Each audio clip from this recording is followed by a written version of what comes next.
Benvenuti, oggi con Borghi d'Italia vi portiamo nella provincia di Frosinone alla scoperta di Fumone. Il comune si trova a 783 metri sul livello del mare e conta più di 2000 abitanti ripartiti tra il borgo antico e le altre frazioni del territorio. Fumone è conosciuto perché nel suo castello fu imprigionato nel 1295 Papa Celestino V dopo la rinuncia al papato. Nel corso del programma scopriremo tante cose belle.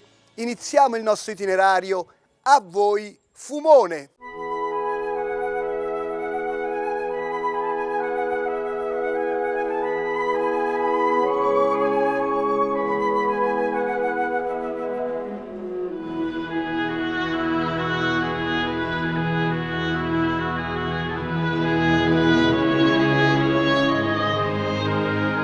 E con il sindaco Matteo Campoli presentiamo il comune di Fumone, un bellissimo comune, 783 metri sul livello del mare, e qui siamo proprio nel cuore del comune perché siamo all'interno della Sala del Consiglio. Eh sì, qui siamo all'interno della Sala Consigliare, un paesino bellissimo, grazie per averci dato questo spazio che per noi è importante. Io parto innanzitutto dalle emozioni, perché un'emozione grande fare questa intervista, ma soprattutto rappresentare questa comunità che è una comunità ospitale, quindi è una delle caratteristiche di questo paese, proprio l'ospitalità di questo paese. Delle emozioni che iniziano già entrando nella porta d'ingresso. Guarda, io dico che nel momento che si entra nella porta d'ingresso non si è più visitatori, non è più una visita turistica, ma diventa quasi un'esperienza da portare nel bagaglio della vita, perché entrare nella porta è come se uno rientrasse nel Medioevo, perché praticamente proprio il borgo è stato mantenuto intatto quello che era nel Medioevo, quindi è stato lasciato com'era, quindi una bella esperienza, è solo transitabile a piedi, quindi è una bellissima esperienza che ti porta tra cultura,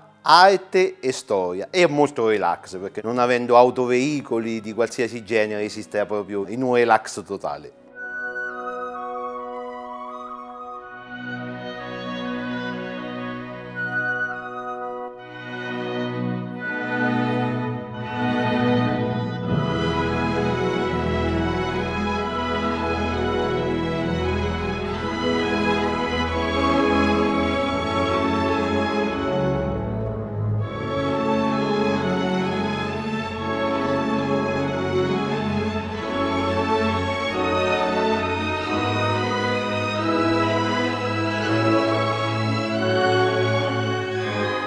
Fumone è un paese forte perché è fondato sulla pietra. Bravo, un paese forte perché è edificato sulla pietra, abbiamo proprio il castello, su questo è stato costruito il giardino pensile più alto d'Europa, quindi un giardino dove sia come grandezza che come altezza è uno dei più grandi d'Europa, quindi proprio sul giardino abbiamo la pietra che rappresenta i 783 metri proprio alla punta del castello e proprio all'interno del giardino. E tanto è collegato a Celestino V. Eh sì, Celestino V, qui fu il Papa del Gran Rifiuto e qui fu imprigionato e qui che morì. Che cos'è per lei Fumone? Fumone per me innanzitutto è il mio paese è un grande orgoglio. Io dico sempre che è l'Olimpo della ciociaria, perché nulla togliere ai paesini intorno, però noi ci sentiamo proprio l'Olimpo della ciociaria, perché è uno dei paesini, ritengo, più belli da visitare e più belli da vivere, perché poi è bello vivere all'interno di queste realtà.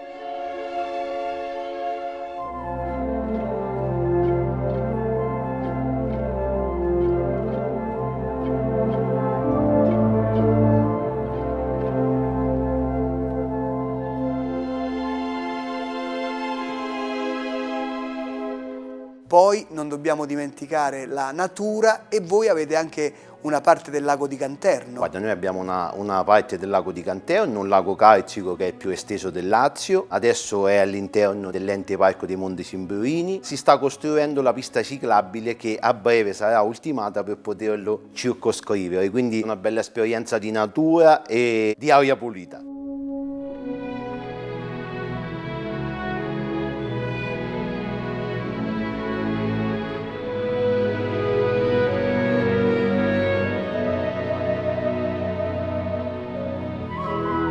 Un borgo antico ma anche tante piccole frazioni. Tante piccole frazioni, sì, ci sono 2 o 3 frazioni, perché poi alla fine negli anni dello sviluppo sono andati via dall'interno del centro storico e si sono formate queste frazioni che adesso viviamo, Pozzi e Mola. Ma come nasce questo nome particolare? Fumone nasce proprio dall'antico Medioevo, dove praticamente con i segnali di fumo si avvisavano i nemici da Roma. Sopra il castello si facevano dei segnali di fumo e Roma veniva avvisato che arrivavano gli invasori, e quindi quando Fumone fuma la campagna trema. Questo è un ritornello Questo di è una... un ritornello, sì, un grande ritornello. C'è l'associazione Prologo, qui abbiamo il presidente e so che ci sono anche tante manifestazioni organizzate nel corso Sì, dell'anno. ci sono tantissime manifestazioni dai primi di luglio fino per tutto l'anno, perché poi alla fine saranno di continue. Abbiamo tante ricorrenze, ci sono tante feste destinate a quelli che sono le frazioni che abbiamo detto prima, e poi tante cose che vengono realizzate qui proprio nel centro storico. E voi avete un legame importante con il patrono San Eh Sebastiano. sì, noi abbiamo un grande legame con il patrono San Sebastiano, tant'è vero che c'è una lunga storia di tradizioni legata proprio a San Sebastiano, dal lancio delle ciambelle della torretta della chiesa al festarolo che viene nominato in giunta pubblica il 17 di gennaio. È una storia, è veramente una cosa bella. Vogliamo fare un invito al nostro telespettatore a venire qui a Certo. Fumone? Veniteci a trovare a Fumone, come ho detto sarà oltre che una visita, ma sarà una grande esperienza. Non vi pentirete, sarà bellissimo, potrete trascorrere una giornata tra arte, cultura, relax, e poi per non dimenticare che potrete fare, andando via, visitare il lago e avere anche una boccata d'ossigeno pura e bella. Grazie Sindaco, e noi continuiamo la nostra passeggiata a Fumone, andiamo ad incontrare il parroco.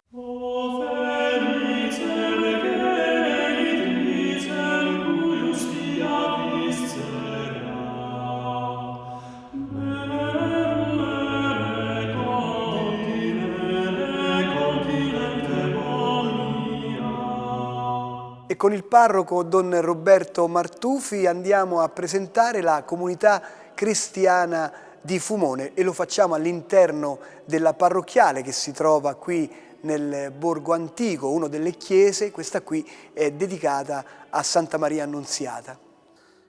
La comunità cristiana di Fumone è una piccola comunità all'interno della diocesi di Anagni-Alatri, una comunità di circa 2000 e poco più persone, che vive la sua fede in una maniera bella. Ha tanti secoli di storia, è una comunità sempre stata ricca di cristianità. La cosa che l'ha sempre contraddistinta, da quel poco tempo che io posso aver visto nel mio ministero pastorale qui, è che è una comunità che si impegna nella ricerca di Dio innanzitutto, una comunità che non è mai mancata, è sempre stata presente, anche nelle difficoltà del tempo che abbiamo vissuto e che ancora stiamo vivendo. Ed è una comunità che è innanzitutto legata alla figura di Maria. Qui siamo nella chiesa di Santa Maria Annunziata, qui è conservata l'icona della Madonna del Perpetuo Soccorso, a cui gli abitanti di Fumone sono molto devoti. In periferia c'è la chiesa della Madonna delle Grazie, che è ancora più sentita nel mese di settembre, ma è una comunità dove io abitualmente celebro la domenica e il martedì, ed è ricca di persone anche durante la celebrazione. È una comunità che si sa anche spendere per gli altri.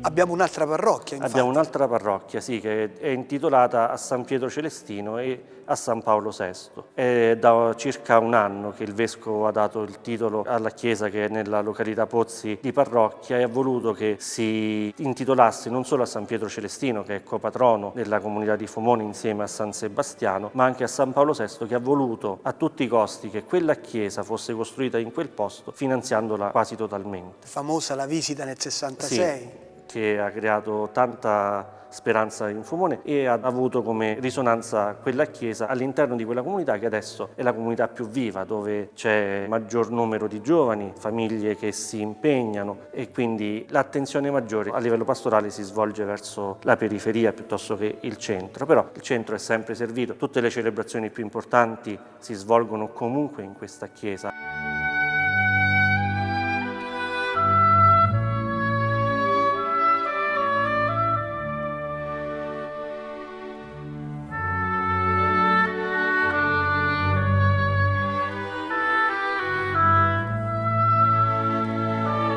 La festa di San Sebastiano, che è il patrono della nostra comunità, ha due momenti in cui viene festeggiato. C'è la memoria liturgica di gennaio e in più la prima domenica dopo il Corpus Domini la comunità si riunisce ancora una volta intorno al suo patrono. Tra l'altro di San Sebastiano abbiamo delle bellissime opere. Sì, ci sono un busto a tutto tondo che è conservato in luogo sicuro, viene esposto solamente nei giorni delle feste ed è un'opera che si aggira intorno alla fine del 1700, un busto tutto tondo d'argento con la reliquia di San Sebastiano alla base. C'è un mezzo busto che è del 1800 che è sempre in argento e una statua lignea che è precedente a queste due, che veniva usata anticamente come statua per la processione, adesso viene usato il busto a tutto tondo d'argento.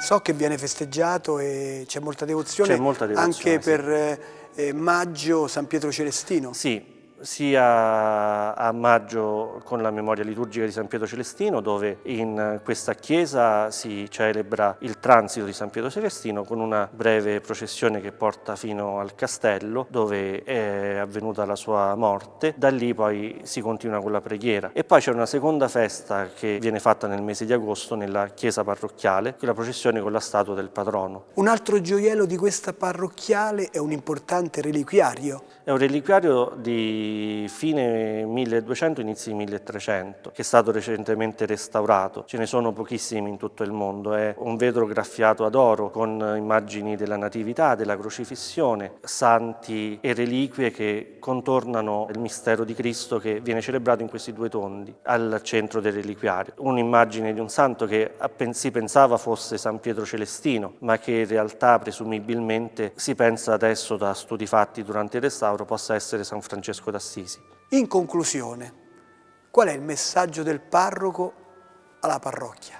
Che la comunità cristiana di Fumone possa dare una buona testimonianza di fede, una comunità ricca di tradizioni e le tradizioni sono una cosa buona all'interno della Chiesa, però se vengono vissute come espressione semplicemente folcloristica della fede non portano da nessuna parte, quindi che possano queste tradizioni aiutare sia la comunità che è presente sia quelli che verranno in futuro a riscoprire quel mistero d'amore di Dio che si inserisce nella vita di ciascuno di noi e possa essere veramente l'incontro con il Signore in questa comunità una buona testimonianza per il mondo che frequenta questo piccolo borgo, perché comunque è ricco di turisti e quindi avere persone che sanno accogliere, persone che sanno testimoniare, come dice il Vangelo, quell'amore di Dio che si riversa nel mondo è un buon augurio che questa comunità può ricevere da parte mia. Grazie parroco e noi continuiamo il nostro itinerario, andiamo a scoprire alcune tipicità di Fumone.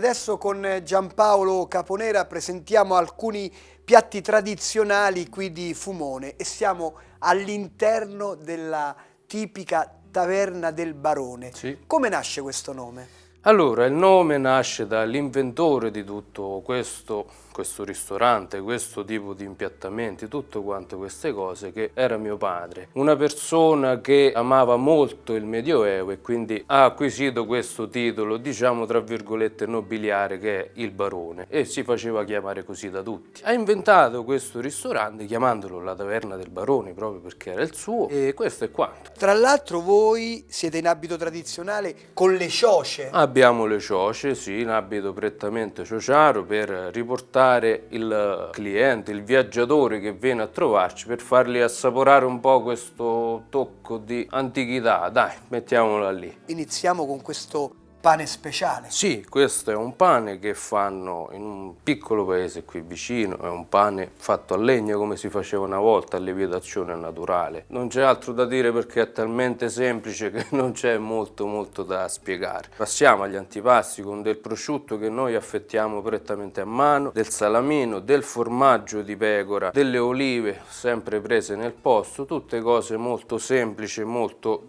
della tradizione nostra povera. Poi passiamo ai primi, Qui abbiamo i tipici capellini o fini fini, dipende dal luogo, come vengono chiamati. Questi sono semplicemente al sugo, no? Pomodoro semplicissimo. E qui abbiamo la pasta e fagioli, il nostro piatto forte, che qui vige la regola che del maiale non si butta via niente. Quindi una volta finito prosciutto per l'antipasto viene usato per la pasta e fagioli per dare quel sapore molto molto più forte. E infine passiamo al secondo, una semplice insalata per rinfrescare dopo tutte queste cose calde, del pollo e delle salsicce con delle patate per dare contorno. Può sembrare un menù corposo, forte, ma in realtà è molto semplice, proprio della nostra tradizione, degli abitanti di Fumone, gente umile, semplice, che però quando c'era da fare festa facevano festa mangiando bene.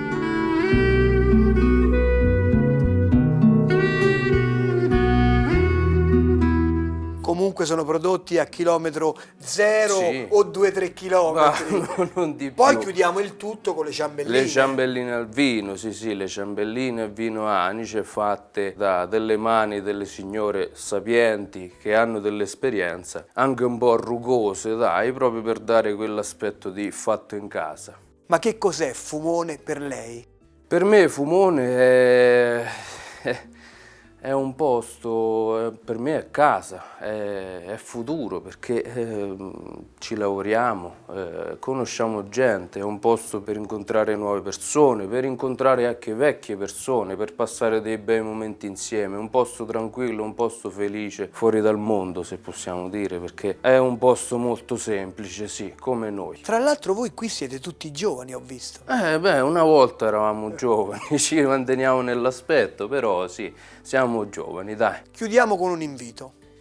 Noi vi invitiamo a venirci a trovare qui per assaggiare queste cose, per farci un bicchiere di vino insieme, una ciambellina. Quando volete venire per passare un giorno in tranquillità, noi vi aspettiamo qui a Fumone. Grazie a Giampaolo e noi continuiamo la nostra passeggiata. Adesso andiamo a visitare il bellissimo, direi meraviglioso, Castello di Fumone.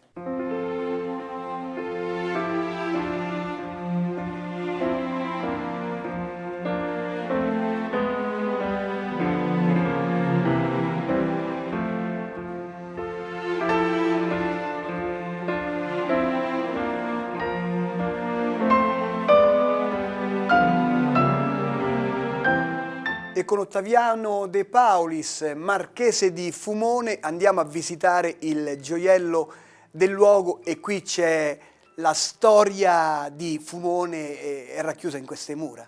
Sì, diciamo appunto la mia famiglia ha comprato questo castello nel 1584 per motivi legati a Celestino V. Infatti nel 1294 un nostro antenato, Guglielmo Longhi, è stato fatto cardinale da Celestino V, successivamente è diventato il confessore, il consigliere e ha iniziato il culto celestiniano e quindi la nostra famiglia è sempre rimasta legata al santo e al castello e per questo motivo l'abbiamo acquistato. E qui una delle sezioni più visitate è senz'altro quella celestiniana. Sicuramente, infatti nel momento dell'acquisto hanno costruito una cappella in onore di Celestino V e anche per conservare la prigione del santo dove è morto appunto nel 1296. Al momento della morte c'è stato un miracolo certificato, una croce infuocata sulla porta della cappella di famiglia.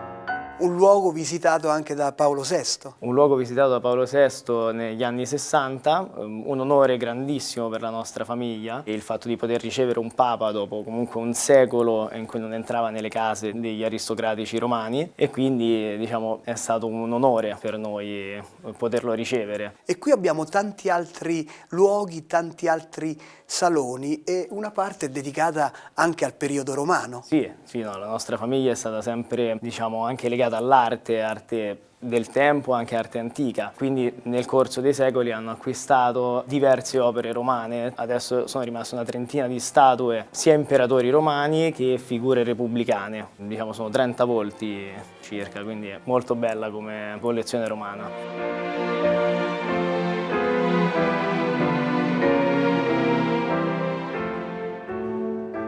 Ci faccia visitare le altre stanze, perché si arriva qui in questo luogo fatato e abbiamo veramente tanti ambienti. Sì, diciamo abbiamo la sala degli antenati, che è la sala dove ci troviamo adesso, quindi i volti che vediamo in questa stanza sono tutti antenati della famiglia, a partire da Guglielmo Longhi proprio, e finendo con i miei nonni, mio nonno Giovanni De Paulis e mia nonna Patrizia Serventi Longhi.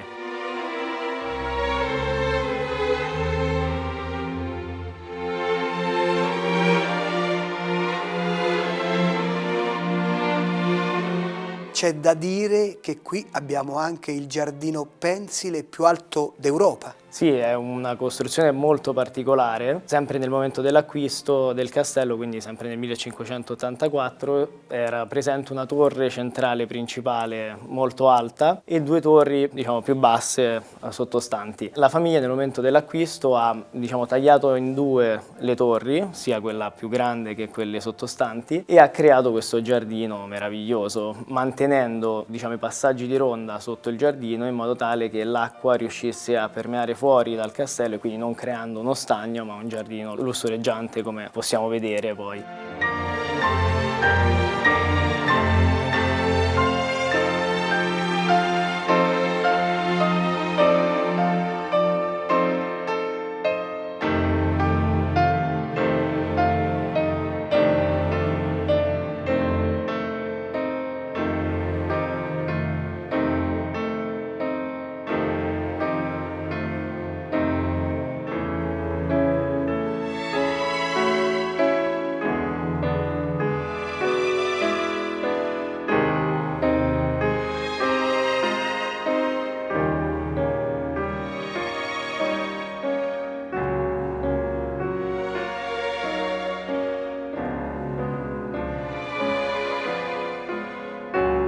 Tanti altri poi i misteri collegati a questo castello. Beh, ne abbiamo tantissimi, però perché comunque è stato una prigione di Stato di massima sicurezza dello Stato Pontificio, quindi principalmente per prigionieri illustri, e poi comunque è un luogo appunto sempre di prigionia, quindi sono morte tante persone in questo castello e proprio per questo si dice che sia uno dei castelli più infestati dai fantasmi d'Italia. E qui abbiamo la sala del bambino. Abbiamo la sala del bambino, diciamo, un nostro antenato che è stato assassinato, la leggenda narra che è stato assassinato dalle sorelle nel 1853, a solo 3 anni. Per ragioni legate alla successione, quindi all'eredità, le 7 sorelle hanno deciso poi di assassinarlo. Questa è un po' la leggenda legata al bambino. E quindi lo possiamo vedere, poi è ancora nella teca perché la madre, impazzita dal dolore, ha cercato di tenerlo sempre con sé e quindi ha deciso di imbalsamarlo e di chiuderlo in una teca. Tutti i quadri che poi erano legati alla madre, che è Emilia Caetani, sono stati poi modificati in quadri funerei. È sempre un'immagine del bambino, proprio per far capire il dolore che provasse lei in quel momento. Ho visto dei caminetti molto importanti all'interno delle sale. Sì, diciamo ogni sala ha un camino,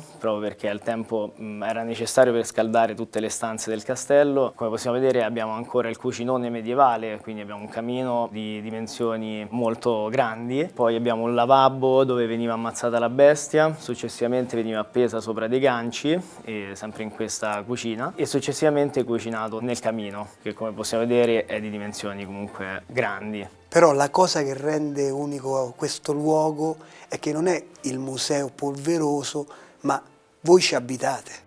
Sì, Quindi qui voi ospitate le persone, il visitatore che arriva a casa vostra. Esattamente, cerchiamo di renderlo il più accogliente possibile. È un luogo comunque non tetro, però in ogni caso è un castello dove la storia non è stata una storia serena principalmente. Nelle sale possiamo provare questo senso di austerità. So che ci sono anche delle manifestazioni poi collegate a Celestino che vedono coinvolto il castello. Sì, infatti il 19 maggio, per esempio, è il memoriale per la morte di Celestino V. Di solito facciamo una processione per tutte le persone interessate all'evento nella cappella di Celestino V.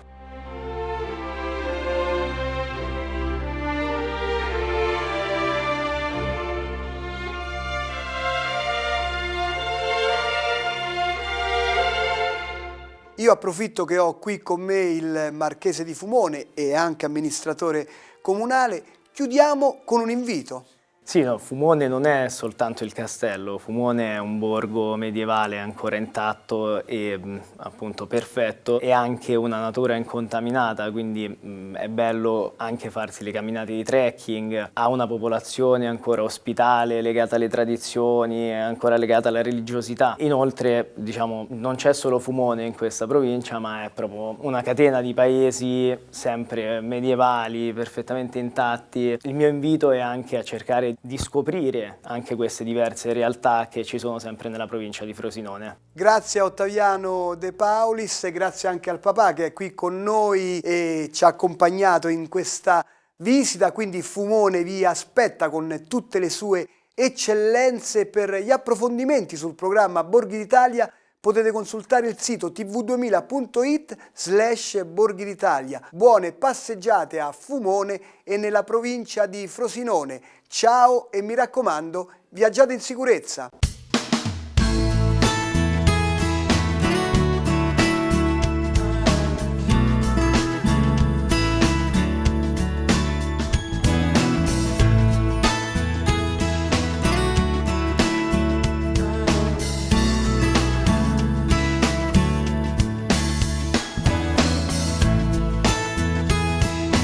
Aspettiamo!